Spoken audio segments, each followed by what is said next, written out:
আসসালামু আলাইকুম গাইস, কি অবস্থা সবার, কেমন আছেন? আমি চলে আসলাম ডেইলি ব্লগ নিয়ে।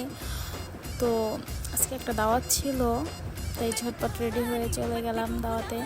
আমি, আমার শ্বশুর, আমার শাশুড়ি, আমার ছোট ভাই আর আমার ভাসুরের ছেলে আর মেয়ে।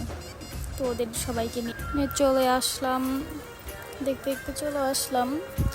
তো ভিতরে ঢুকে পড়লাম।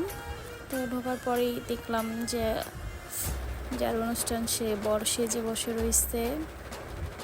তো ওই যে পিচ্ছি ছেলেটা বর সেজে বসে রয়েছে, ওর আর কি আজকে মুসলমানই ছিল। তো এখানে ওনাদের সাথে কথাবার্তা বললাম। তারপরে দেখতে দেখতে একটু বাড়িটা ঘুরে দেখলাম, যেখানে খাওয়ার আয়োজন করছে ওখানে গেলাম।